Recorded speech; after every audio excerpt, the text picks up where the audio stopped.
உயிர்த்தெழுந்த இயேசு கிறிஸ்துவின் வல்லமை ஊழியங்கள் வழங்கும் வசனப் பெட்டகம். இயேசுவே கர்த்தர்.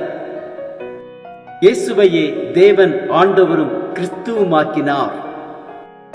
இயேசுவே ராஜாதி ராஜா, கர்த்தாதி கர்த்தா. கிறிஸ்துவே மரித்தோர் மேலும் ஜீவனுள்ளோர் மேலும் ஆண்டவர். கிறிஸ்துவே போதகரும் ஆண்டவருமாயிருக்கிறார். வசனப் பெட்டகத்தின் இன்றைய தின கருப்பொருள் ஞானம். கர்த்தர் ஞானத்தை தருகிறார், அவர் வாயினின்று அறிவும் புத்தியும் வரும். ஞானத்தை குறித்ததான வேத வசனங்களை பார்க்கலாம். சங்கீதம் 111:10 வாசிக்கிறோம், கர்த்தருக்கு பயப்படுதலே ஞானத்தின் ஆரம்பம், அவருடைய கற்பனைகளின்படி செய்கிற யாவருக்கும் நற்புத்தி உண்டு, அவர் புகழ்ச்சி என்றைக்கும் நிற்கும்.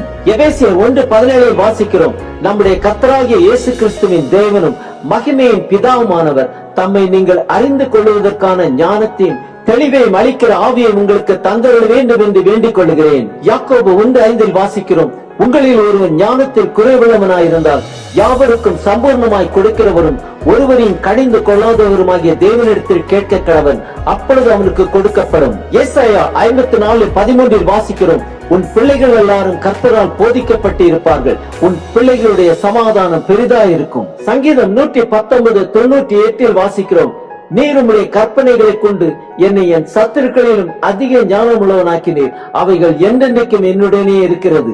யோபு 32:8 வாசிக்கிறோம், ஆனாலும் மனுஷரில் ஒரு ஆவி உண்டு, சர்வ வல்லவருடைய சுவாசமே அவர்களை உணர்வுள்ளவர்களாக்கும். லூக்கா 21:15 வாசிக்கிறோம், உங்களை விரோதிக்கிறவர்கள் ஒருவரும் எதிர் பேசவும் எதிர் நிற்கவும் கூடாத வாக்கியின் ஞானத்தையும் நான் உங்களுக்கு கொடுப்பேன். 1 ராஜாக்கள் 3:12 வாசிக்கிறோம், உன் வார்த்தைகளின்படி செய்தேன், ஞானமும் உணர்வும் உள்ள இருதயத்தை உனக்கு தந்தேன், இதிலே உனக்கு சரியானவன் உனக்கு முன் இருந்ததும் இல்லை, உனக்கு சரியானவன் உனக்கு பின் எழும்பதும் இல்லை. யாக்கோபு 1:17 வாசிக்கிறோம், நன்மையான எந்த ஈவும் பூர்ணமான எந்த வரமும் பரத்திலிருந்து உண்டாகி சோதிகளின் பிதாவினிடத்திலிருந்து இறங்கி வருகிறது, அவரிடத்தில் யாதொரு மாறுதலும் யாதொரு வேற்றுமையின் நிழலும் இல்லை.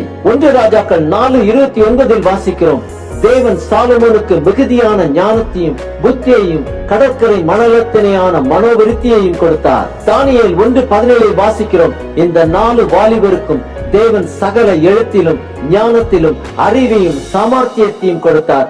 தானியேலை சகல தரிசனங்களையும் சொப்பனங்களையும் அறியத்தக்க அறிவுள்ளவனாக்கினார். சங்கீதம் 19:7 வாசிக்கிறோம், கர்த்தருடைய வேதம் குறைவற்றதும் ஆத்துமாவை உயிர்ப்பிக்கிறதுமாயிருக்கிறது, கர்த்தருடைய சாட்சி சத்தியமும் பேதையை ஞானியாக்குகிறதுமாயிருக்கிறது. தானியேல் 2:21 வாசிக்கிறோம், அவர் காலங்களையும் சமயங்களையும் மாற்றுகிறவர், ராஜாக்களை தள்ளி ராஜாக்களை ஏற்படுத்துகிறவர், ஞானிகளுக்கு ஞானத்தையும் அறிவாளிகளுக்கு அறிவையும் கொடுக்கிறவர்.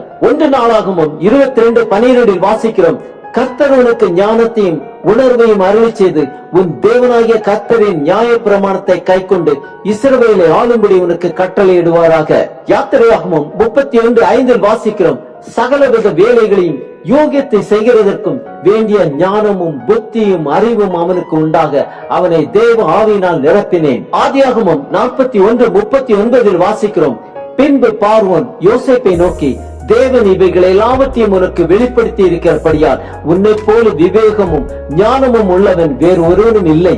யாத்திரையாகமம் 35:33 வாசிக்கிறோம், அவனுக்கு ஞானத்தையும் புத்தியையும் அறிவையும் அருளி அவன் சகலவித வேலைகளையும் செய்யும்படி தேவ ஆவியினாலே அவனை நிரப்பினார். யூதா 1:25 வாசிக்கிறோம், தாம் ஒருவரை ஞானமுள்ளவருமாக்கி நம்முடைய இரட்சகரான தேவனுக்கு கனமும் மகத்துவமும் வல்லமையும் அதிகாரமும் இப்பொழுதும் எப்பொழுதும் உண்டாவதாக. ஆமேன். நம் தேவன் ஒருவரே ஞானமுள்ளவரும் நமக்கு ஞானத்தையும் புத்தியையும் அறிவையும் அருளி நம்மை சகலவித வேலைகளையும் செய்யும்படி தேவ ஆவியினாலே நம்மை நிரப்புவாராக.